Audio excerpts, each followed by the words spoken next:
Welcome to Business Innovators Radio, featuring industry influencers and trendsetters sharing proven strategies to help you build a better life right now. During over 2 decades of working in the senior care industry, Kelli Bradley learned more than she ever would have thought possible, met amazing people, and genuinely felt she was able to make a difference for families going through the same horrible events she did with her parents. But she always felt there was a disconnect between senior care professionals and families. In the hospital, you're handed a pamphlet, you're informed about the endless amounts of information online, but you're still left with so many questions on what to do with your family's situation specifically. Kelli founded thedevotedDaughter.com to be that missing bridge. She's here to guide children of elderly parents and bring them comfort in knowing they are not alone. Her mission is to take away the stress of caregiving so that her clients can spend more time as their parents' loving child and not as a caregiver. Welcome, Kelli Bradley. Kelli, thank you so much for joining us today. You're welcome. Happy to be here. All right. And we talked a bit beforehand, and I really like the business and the story behind it. So I want to jump into that and talk about that with all of our listeners. So just start off, tell us about the devotedDaughter.com and how you're helping your clients. Sure. So the Devoted Daughter is a resource for families. And I found that one of the biggest mistakes that people make is they wait too long to get help, and they don't know how to get help. So I'm sure we're going to get into a little bit of the backstory later, but this platform was really designed to serve those folks who are in the middle of a caregiving scenario, or they're thinking about it and they don't know where to go, because there is so much information out there right now. It's almost overwhelming, and it kind of does you a disservice because you start going down that Google rabbit hole to try to find out, okay, well, my mom just got this diagnosis, or I think we need to get help. And then you find yourself almost as lost as you were when you started, before you started the search. And it's just that information overload and not knowing where to find a trusted resource who can connect all the dots for you. Okay. So what type of, describe the outcome you're helping your clients achieve. So specifically, I know generally what you're doing, but share with our listeners like the specific outcome you're helping these people achieve. Well, so as I said, I think that one of the big challenges for folks is they don't know what to do. And so by interacting with the Devoted Daughter and using the resources that we have available, whether that's an online course, whether that's individual one-on-one coaching, whatever that happens to look like for a particular family, it really helps them figure out how to build that family plan. What does this look like? What does this mean to my family?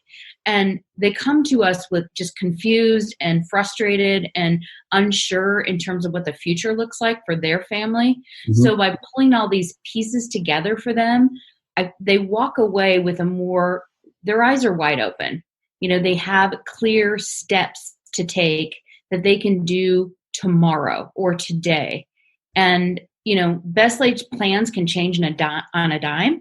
So we're continually supporting them through the process. So we might think, okay, we've got a plan. Here we go. And then, something else happens. Another illness happens, or somebody can't drive, or, and there's so many different variables. And as much as our families are all alike, we all have those little nuances that make us just a tiny little bit different. So that's where I can help them pull all those pieces together and provide them that unique solution that they need for their family. Okay. And what are some of the benefits and advantages to starting this process now versus waiting for it to actually be a problem? The benefits and advantages of actually beginning to prepare for aging parents? Well, one of the things that happens is if you wait until you get that call in the middle of the night and somebody says, you know what, your dad had a heart attack, he's on his way to XYZ hospital. Do you know what medications he's taking? You're first of all, you're caught off guard. Second of all, you're stressed and anxious, and you don't know what his wishes are. You've got all these objectives that are coming at you that you never even thought about. So many families, it's just like, you know what, my parents are fine, and they're fine until they're not. You're fine until something happens. And when you find yourself in an emergency room in that urgent situation, and you're having a conversation with a physician and they're going over medications or they're talking about a diagnosis, and it's the first time you've heard it. I mean, just think about like if somebody's talking in Spanish and you're not familiar with the language, you kind of hear like bits and pieces where it's like, I think I know what that word means, but you don't really know what it means. And I think the same thing can happen in a medical situation. It's almost like you're hearing a foreign language because you've never heard this terminology before. Right. Yeah, absolutely. Sometimes also like getting plans in place of what your parents would want beforehand and discussing those options. Is that part of what your process is also? Yeah. I mean, 40% of people say they don't plan on having the conversation with their parents. And the reason they cite for not doing that is because they're afraid that the door is going to get slammed in their face. Like, it's none of my business. I don't know what the reaction is going to be. I don't want to rock the boat. It's that kind of, it's really a fear. Right. And they don't want to damage the relationship. So we offer them ways to break the ice, to start having those conversations. How do you do that? What information is even important? I don't even know what questions to ask. And the last thing you want to do is go in there like a detective and, open the refrigerator and start saying, Mom, why are we throwing out the yogurt? It's expired, and just kind of start harassing them in a way. And then that's when people get their back against the wall. It's like, wow, I've been kind of running my own show for 65 years. And now all of a sudden you're Charles in charge. Pretty good. Charles in charge. That's good. So you mentioned earlier that there's a lot of information out there. Specifically, what are some of the biggest myths out there when it comes to preparing to care for aging parents? Like things spread by the media or the medical industry or just the industry in general. What are some of the big myths out there that you see people come and talk to you with and you go, oh, wow, that's absolutely not true? Well, first of all, it's family first, usually. I mean, if something does happen in the middle of the night, you're not calling a healthcare professional to help you. You're calling your brothers and sisters or your mom or whomever, right? Right. And so I think that one of the big myths that I've seen is that, somebody else can take care of it for you. You can just, mom and dad can just move and it'll be taken care of. You can hire somebody to come into your house and it'll be taken care of. You've got to participate in the process. And, if you think you can just hire it done, I mean, the financial component of it can be pretty significant. And it is an advantage if people have the funds to be able to hire someone. But I'm telling you, it doesn't work without family being involved or someone being an advocate. And same thing on, attending a medical appointment. Okay, well, you just need to go to these 3 doctors. Typically, when you go to a doctor's appointment, you get a lot of information. And if you don't have somebody else there to be your eyes and ears and to advocate for you, you don't get the best healthcare outcomes. So I think that I see one of the biggest myths being if you don't have a team, if you don't have a group who you can collaborate with or somebody who can be your advocate, you're not going to get the best outcome. Okay. And speaking about the aging parents, their kids, what are some of the fears that these adults have coming in about their parents and starting to actually care for them? And I think, like I said, beyond my ability to deal with this, what if I mess up and something worse happens? What are some of the common things people that come in, some fears they have when you start talking to them? Well, I just think a lot of people are in avoidance mode. And they are, just like you said, like, I can't deal with this. I don't have the capacity right now. Like, I've got a full-time job. I've got my own kids. I've got my own stuff to do. And so they kind of just put it aside. Like I said earlier, parents are fine until they're not. So it's like avoidance mode. But I also think there is that fear of, disrupting their life, or taking things away from them. At a certain point in people's lives, as they age, they start to experience loss. And whether that's, someone just retiring, you may not realize, but, maybe their whole social life was built around their work. And all of a sudden they've retired, and that represents a loss to them. or maybe they're not driving anymore. And I think that when kids start to see their parents kind of peeling back a little bit, then and they start to step in, they're also afraid of the responsibility. Like, what am I signing up for? How many times do I need to go there this week? So it's like once you start to get, and you can become a caregiver so quickly without even realizing it. You start to just pick up groceries, and before you know it, every weekend is consumed with trying to figure out what your parents need. Right. So, yeah. So a lot of times it's a slow, gradual process where they start jumping in, like I said, searching or helping them with groceries, and then they go the house put away and they have to clean the house, and more stuff starts to build up. I can see that for sure. My parents are still together. My mom's doing good. My dad's definitely starting to age. So I'm starting to show some signs of age. It's not as sharp as it used to be. He can't carry stuff around. It's where I'm definitely going over there and helping more now. So I could definitely see that gradually increasing like that also. It's a great opportunity for you when you are starting to help to do things together. Because I think that that's good. Yeah, a lot of folks or a lot of kids don't do the together thing, and then that's when their parents start to feel like somebody's taking over for them. And then you get that resentment. But if you start to build that bond when someone can still communicate their wishes, and you can just say, hey, Dad, let's do it together. Like, he can't do it by himself, but at least if he can contribute in some way, he has his dignity, right? Right. Well, that's a good gradual way to start doing that. And for both, for the parent to allow someone to start helping a little bit, and also for the child to be able to gradually get used to doing more and more instead of jumping right in and having their life completely disrupted. You get that special time with your parents and bonding, even if when their grandkids over to help a little bit and to slowly start building it up. That's good. Yeah. So can you share an example of how you've helped your clients overcome some of those obstacles before to succeed in preparing to care for their aging parents, like a case study or a story that you have? Sure. So one of my clients, her name is Pat, and she was found on the floor of her home by the postman. And she was admitted to the hospital and then subsequently put in memory care. And she was very wealthy. I think she had 4 or 5 different homes, but none of them were managed. They were, she had been living with dementia for some time. She lost her husband a few years prior. And when I met her family at the home, she was a hoarder. And it was probably like 4,000 square foot house, but there was just piles of stuff everywhere, like everywhere. Food. It was horrible.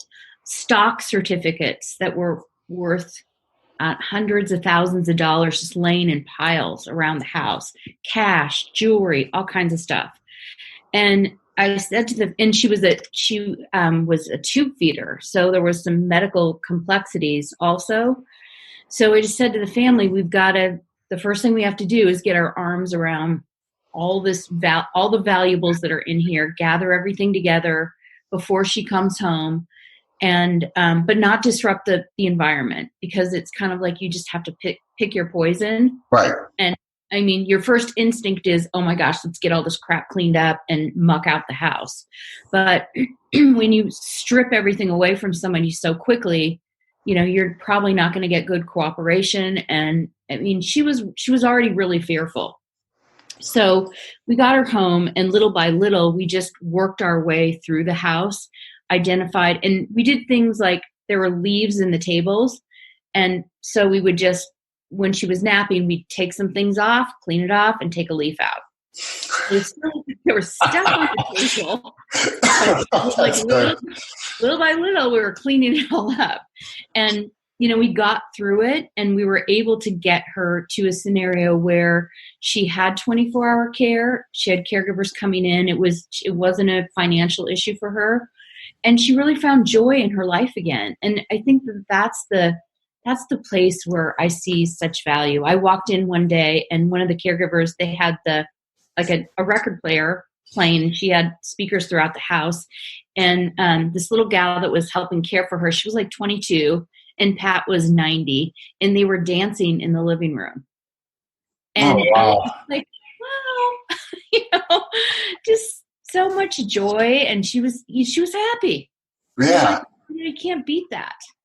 No, you can't. I love that. When you were talking about taking the leaves out of the table, it reminded me of, obviously that works really well at all ages. When I was a kid and I had my little security blanket, my mom, when she was started telling me to get rid of it, every time I take a nap would cut a couple inches off around it. So it got down to nothing. I was like, what is this thing? And I didn't want any more, but it was, I never crushed. I never fussed about it. I lost interest after a while. It slowly went away, like the crowd on the table, to slowly make the table smaller and get rid of all the stuff on it.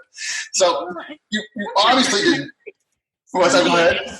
It's nice when somebody else can help you think of solutions, because so many times families are so overwhelmed by what's going on that they can't even see it. No, you're blinded by emotions and stress and everything else. Absolutely. So that's kind of really what I want to talk about you next.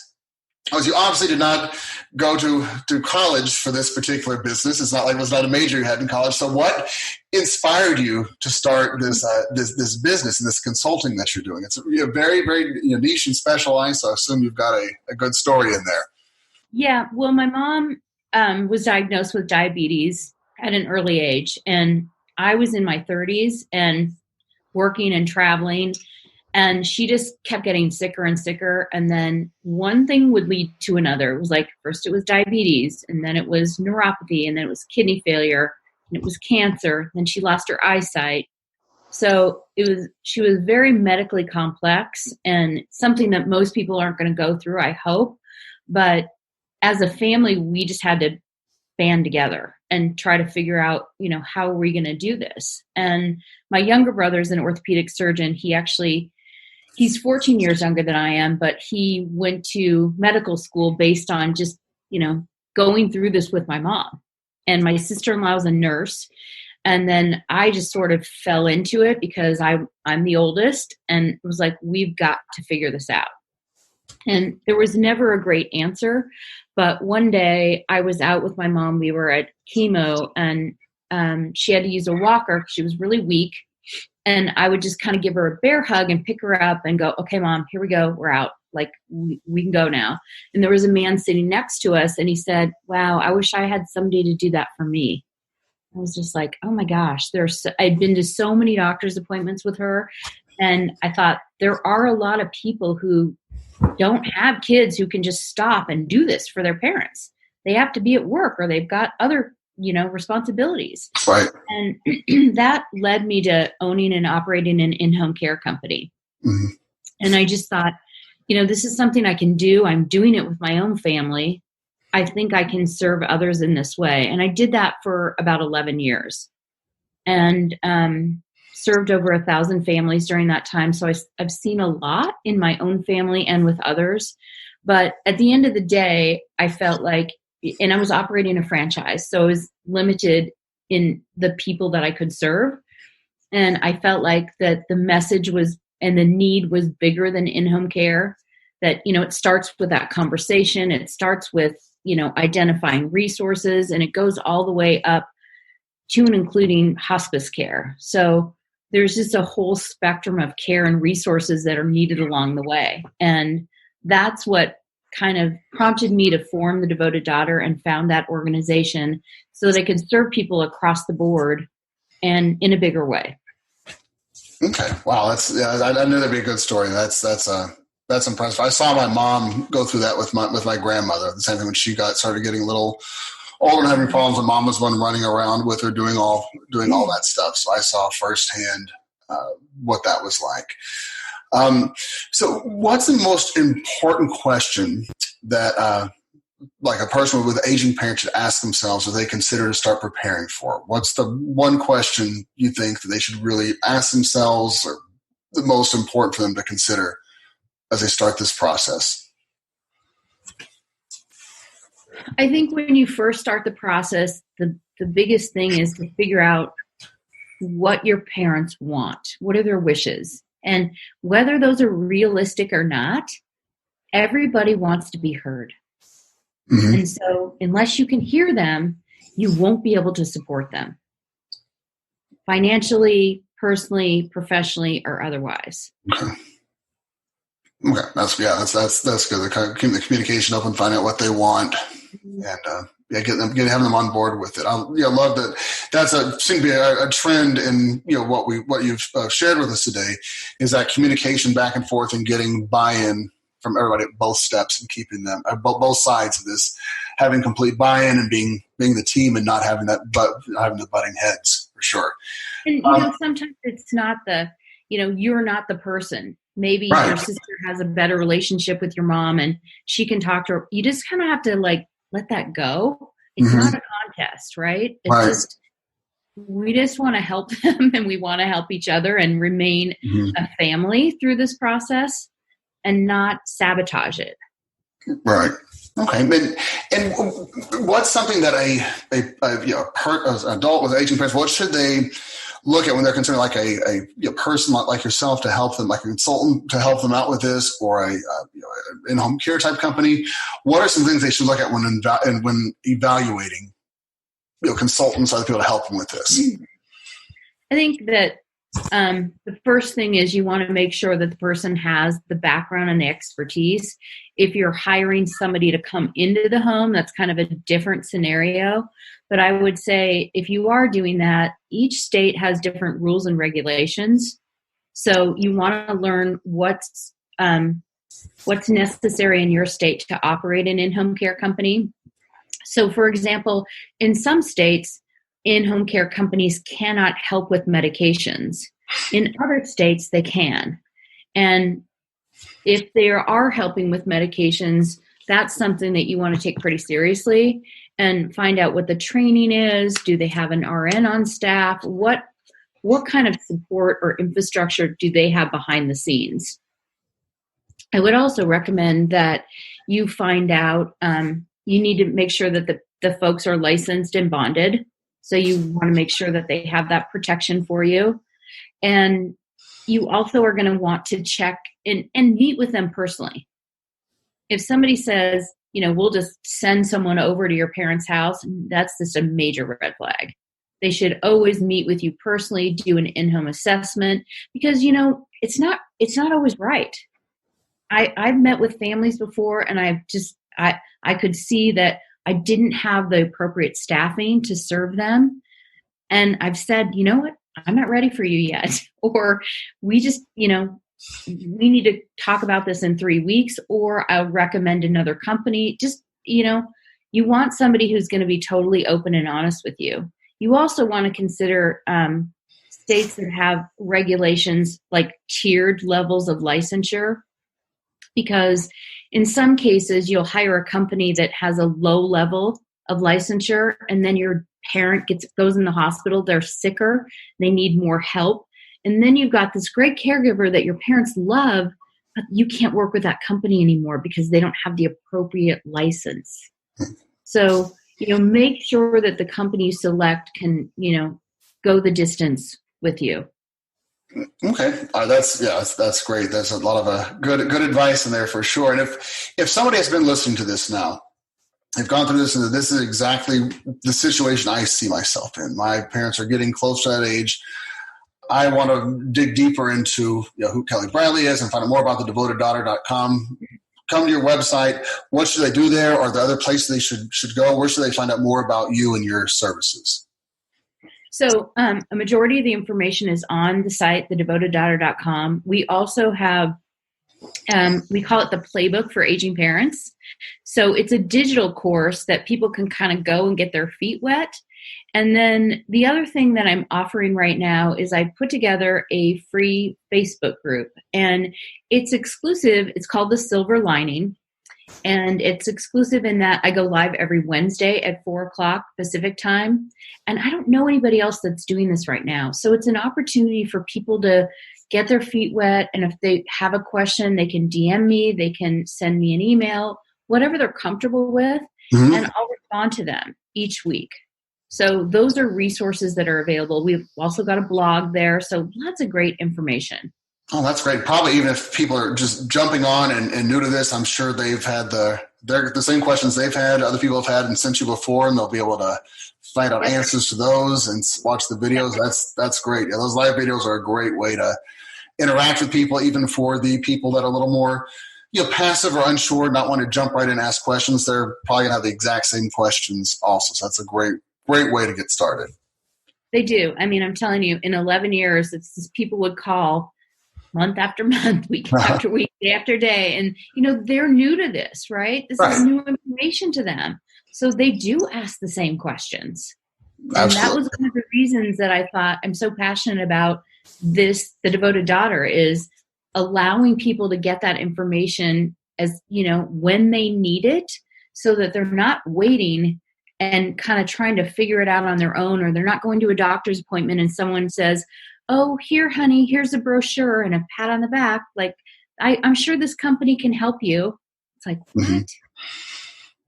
Yeah, no, absolutely. Yeah, I can feel it. I have a son with special needs, and when he was born, we were almost like thrown to the wolves. Also, didn't know what to do, and we found found a community and found people to help. But there's nobody like you in that area, which would have been wonderful to have had somebody leading that at that point. So it's what you do. I can imagine that when I get to that point with my parents, having someone like you that is the expert and focuses on this one special thing, and is there just kind of giving support and advice also, but just the knowing that other people have gone through that and that you're not alone is invaluable. And that would just mean so much, I'm sure, to so many people that are working with you. I'm sure that piece of it is a big piece also. Yeah. Right. Yep. Absolutely. Okay. Well, is there anything else, Kelli, that you wanted to let people know about before we wrap this up? Just come to thedevoteddaughter.com and check us out. I'm there to support you 100%, and let me know how I can help. Okay. Well, thank you so much for joining us, Kelli. And everybody, please visit thedevoteddaughter.com. She's got a lot of good resources there. And we will see you next time. Bye. Thanks for listening to Business Innovators Radio. To hear all episodes featuring leading industry influencers and trendsetters, visit us online at businessinnovatorsradio.com today.